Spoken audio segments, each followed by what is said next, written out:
نہ تقدیر پہ جھگڑے اور نہ روح کی کھوج میں پڑے.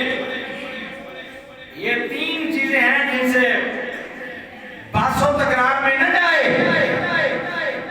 غور و فکر کرنے شروع نہ کر دے تو بچا رہے گا. اگر ان تینوں چیزوں کی کھوج میں لگے گا تو انسان گمراہ ہو جائے گا, بھٹک جائے گا. اپنے آپ کو راہ راست پر لگنے کے لیے انسان کو چاہیے اللہ کی ذات سے اپنا تعلق مضبوط رکھے, لیکن اس کی ذات کی کھوج میں نہ پڑے. تقدیر پہ ایمان پکا رکھے لیکن تقدیر کے بارے میں کھوج نہ لگائے. روح اللہ نے بندے کے جسم میں پھونکی ہے. آدم علیہ السلام پیدا ہوئے تو رب نے فرمایا وَنَفَخْتُ فِيهِ مِن رُوحِي, روح پھونکی تو جان آ گئی, زندگی آ گئی. اس کے بارے میں کھوج مت لگائیں, اس پہ ایمان رکھیں لیکن تو میں نہ پڑے ورنہ انسان گمراہ ہو جائے گا. امام غزالی رحمت اللہ تعالی علیہ آپ ایک حکیم کا قول نقل کرتے ہوئے آپ لکھتے ہیں کہ جو بندہ چاہتا ہے کہ اس کا جسم سلامت رہے وہ کم کھایا کرے. اس کا جسم سلامت رہے گا, بیماریاں نہیں لگیں گی اس کو.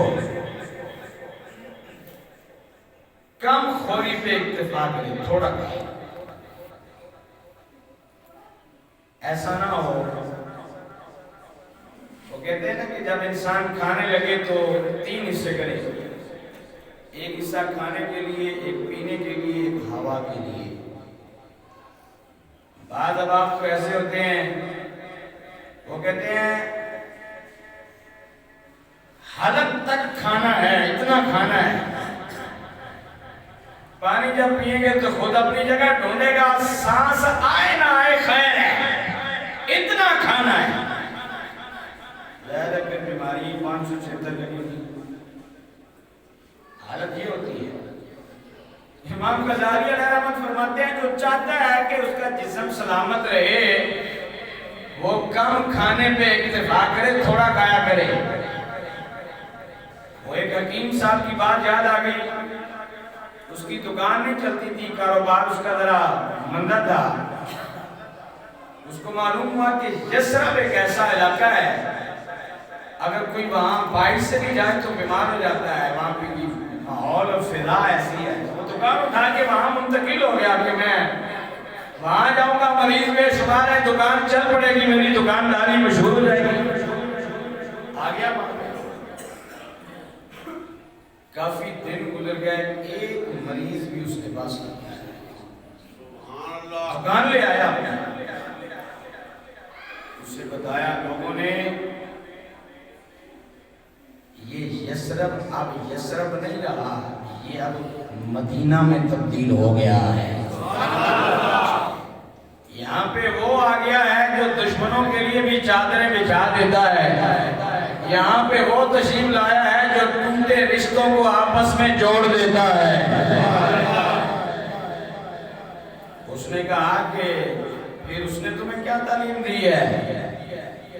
بتانے والے نے کہا کہ اس نے جو ہمیں تعلیم دی ہے وہ یہ ہے کہ کھانا اس وقت کھائیں جب تمہیں بھوک شدید لگی ہو.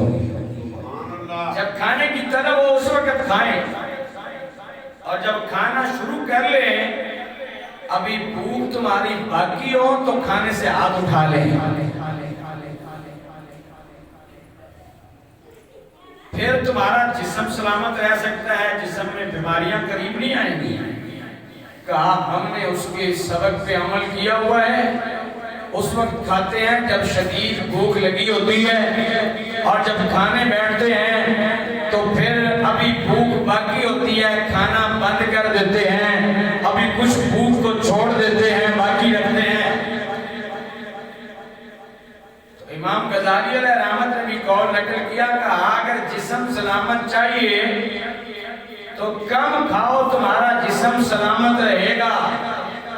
اور پھر امام غزالی رحمت اللہ تعالی علیہ فرماتے ہیں کہ اگر ایمان سلامت چاہیے تو تاجدار مدینہ صلی اللہ علیہ وسلم پر کثرت سے درود بھیجا کرو، تمہارا ایمان سلامت رہے گا۔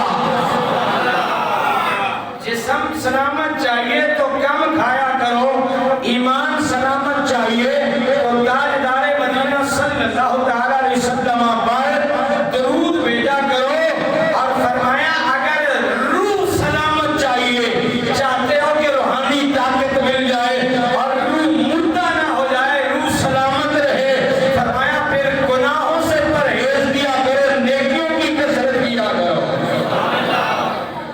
روح جو اللہ نے رکھی ہے نا بندے میں، ہم سنتے ہیں نا کہ فلاں بندے کے پاس روحانی طاقت بڑی ہے، اللہ کے ولیوں کے پاس بڑی روحانی طاقت ہوتی ہے، لیکن تو میں جانے سے تو منع کیا گیا نا کہ یہ روح ہوتی کیا ہے۔ تو فرمایا اگر اس کو سلامت رکھنا چاہتے ہو تو پھر گناہوں سے پرہیز کرو، نیکیوں کی کثرت کرو، اور روح سلامت رہے گی۔ جب روح سلامت رہے گی تو روحانی قوت اور طاقت آٹومیٹکلی بڑھ جائے گی۔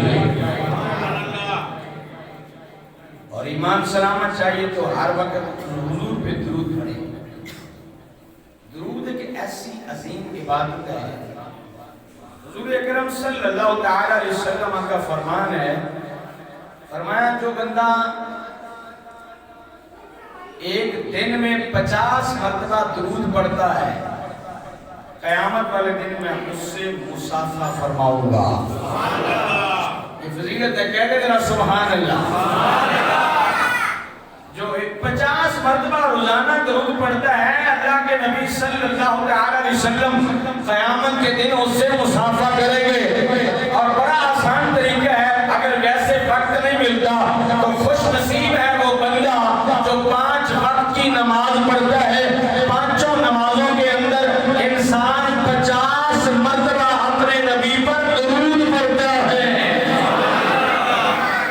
کتنا قسمت والا ہے، بندگی خدا بھی ہو رہی ہے اور میرے نبی صلی اللہ علیہ وسلم کی ثنا بھی ہو رہی ہے، اللہ کی عبادت بھی ہو رہی ہے، محبت مصطفیٰ بھی پوری ہو رہی ہے۔ 5 نمازوں کے اندر بھی بندہ مومن کو یہ تحفہ مل جاتا ہے، وہ حضور پہ کم از کم 50 مرتبہ درود پڑھ لیتا ہے۔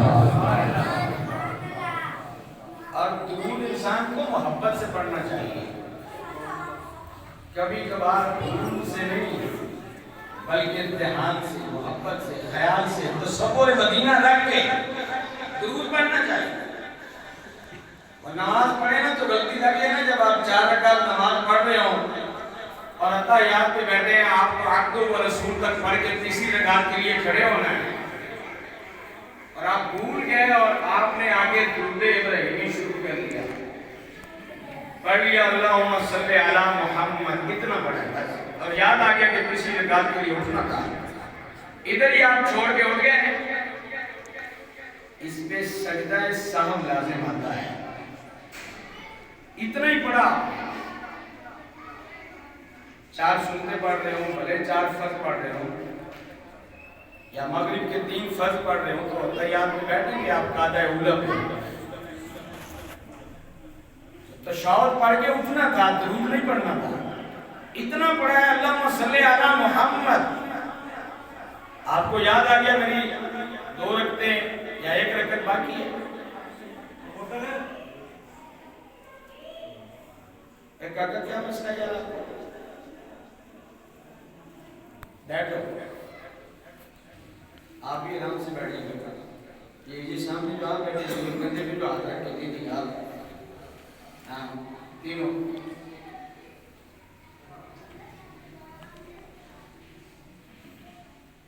تو امام ابو حنیفہ رحمۃ اللہ تعالیٰ علیہ نے یہ مسئلہ لکھا کہ اس پہ سجدہ سہو لازم ہے۔ سجدہ سہو کیا ہے کہ جب آپ آخری اتحیات پہ بیٹھیں گے، عبدہ و رسول تک پڑھ کے ایک سائڈ پہ سلام پھیریں گے، 2 سجدے کریں گے، پھر اتحیات کو اثر ہے تو دوبارہ پڑھیں گے، آپ سے جو غلطی ہوئی نماز کے اندر اس کا ازالہ ہو جائے گا۔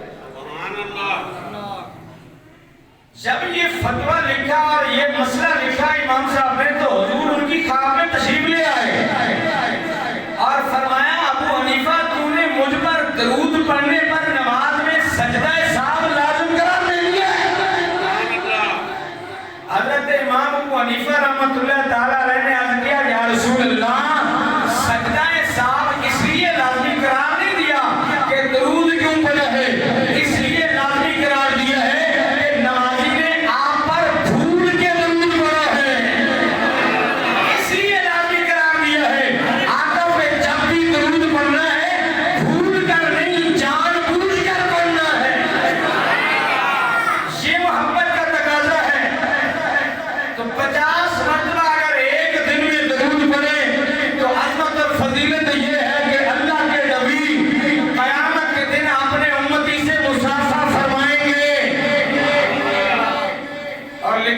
غزالی نے ایمان سلامت چاہیے تو حضور پہ درود پڑھا کر اور روح سلامت چاہیے تو گناہوں سے اپنے آپ کو بچایا کر اور جسم سلامت چاہیے تو کھاتے ہوئے کم کھایا کر۔ یہ جسم سلامت رہے گا تو گرامی یہ کیا درجہ جو انسان یاد خدا سے غافل ہو جاتا ہے، اللہ سورہ طٰہٰ کی آیت نمبر 124 پارہ نمبر 16 کے اندر ارشاد فرماتا ہے، فرمایا جو بندہ میرے ذکر سے غافل ہو گیا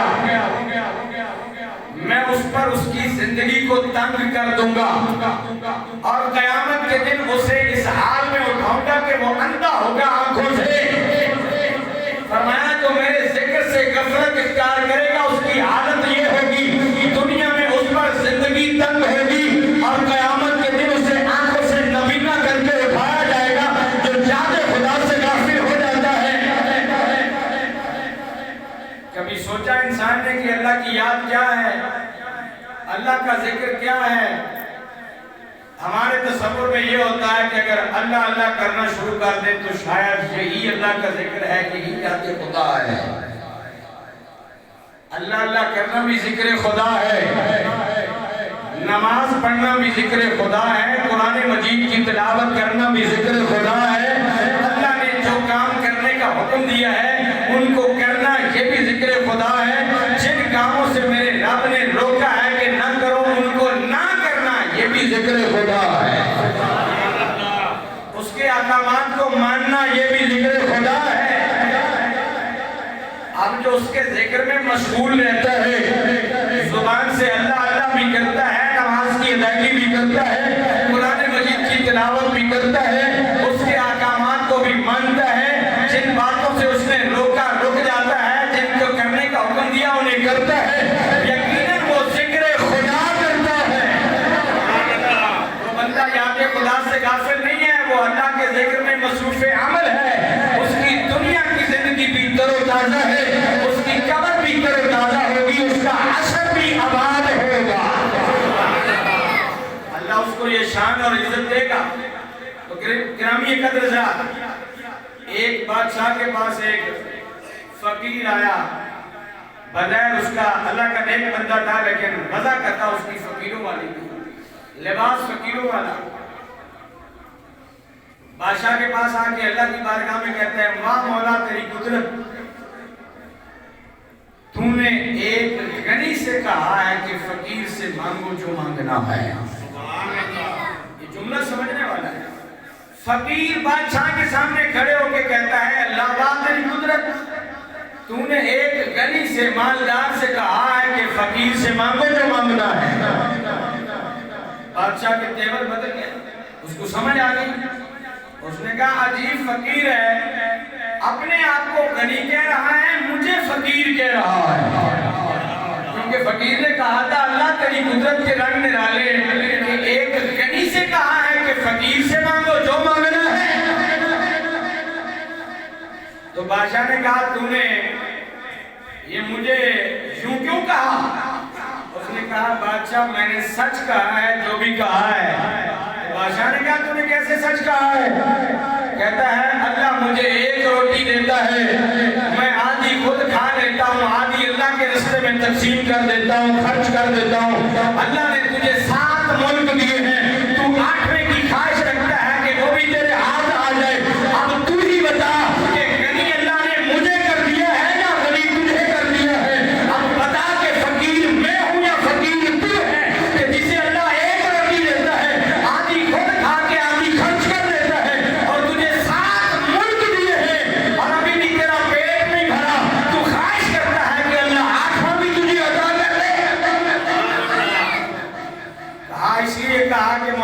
قدرت نرالی ہے.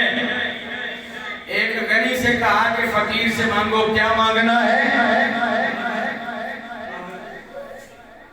انسان کو چاہیے اللہ تعالیٰ جس حال میں رکھے اس حالت میں راضی رہے، اس حال پہ خوش رہے.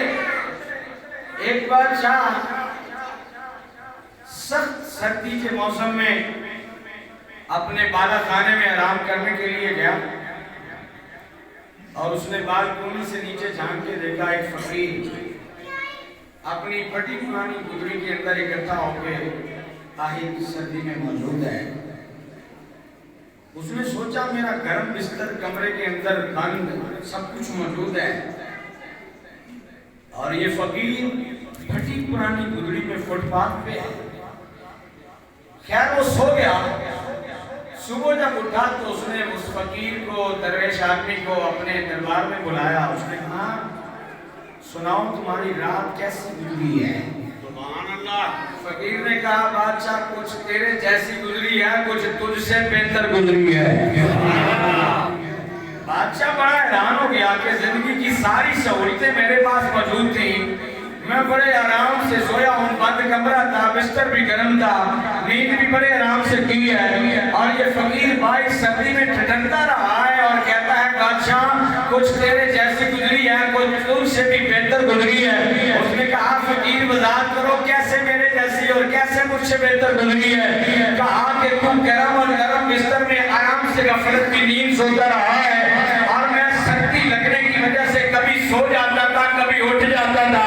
جب اٹھتا تھا تو زبان پر اور دل میں ذکر خدا جاری ہو جاتا تھا، کبھی اونگ آ جاتی تھی، نیند آ جاتی تھی. کہا جس لمحے مجھے اونگ آتی تھی وہ تیرے جیسا ہو جاتا تھا، اور جب میں اٹھ جاتا تھا اور ذکر خدا کرتا تھا وہ لمحہ تجھ سے بہتر گزرتا تھا. وہ لمحہ میرا تجھ سے کہیں آنا تھا اور تیرے سے کہیں اچھا وہ میرا لمحہ گزرتا تھا. بندہ مومن کو چاہیے کہ اپنے رب کی یاد سے غافل نہ ہو. امام احمد بن حنبل رحمت اللہ تعالی علیہ، آپ ایک کشتی میں سوار تھے، کشتی دوسرے کنارے پہ گئی، آپ نے اپنی چادر پکڑی، اس کو جاڑا کندھے پہ رکھا اور چل دیے اور کہنے لگے بیلیو قیامت والے دن بھی ایسا ایک ہی پار ہو جانا ہے اور دنیا داروں نے حساب دیتے رہنا ہے. آپ نے دیکھا کشتی میں بڑے بڑے تاجر تھے، ان کو اپنا مال سمیٹنے کی لگی ہوئی تھی. امام احمد بن حنبل رحمۃ اللہ تعالی علیہ نے اپنی چادر کو جاڑا کندھے پہ رکھا اور چل دیے.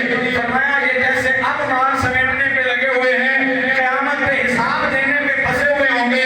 ہم جیسے چادر جھاڑ کے جہاں سے جا رہے ہیں، حشر کے دن بھی چادر جھاڑ کے ہم چل دیں گے اپنی منزل کی طرف. یہ مقام ہوتا ہے ان لوگوں کا جن کے دل میں دنیا کی حوث نہیں ہوتی ہے. میرے آقا کریم صلی اللہ علیہ وسلم گرمیوں کے سخت موسم میں ایک درخت کی چھاؤں میں آرام فرما رہے ہیں، غلام بھی ساتھ موجود ہیں. حضور اکرم صلی اللہ علیہ وسلم نے ایک غلام سے فرمایا میں نے تجھے مال غنیمت میں سے مال دیا ہے؟ کہا یا رسول اللہ آپ نے مجھے مال سے نوازا ہے. فرمایا جوتے اتارو اور دھوپ میں کھڑے ہو جاؤ، جو مال غنیمت تمہیں دیا تھا اس کا مجھے حساب دو، کہاں کہاں تم نے اس کو خرچ کیا ہے. تو صحابی نے جوتا اتارا، دھوپ میں جا کے کھڑے ہو گئے، بتا رہے ہیں کہ میں نے اتنا لیا تھا، اتنا وہاں خرچ کیا، اتنا وہاں دیا. ابھی حساب پورا نہیں ہوا، پاؤں جلنے لگے. عرض کرتے ہیں یا رسول اللہ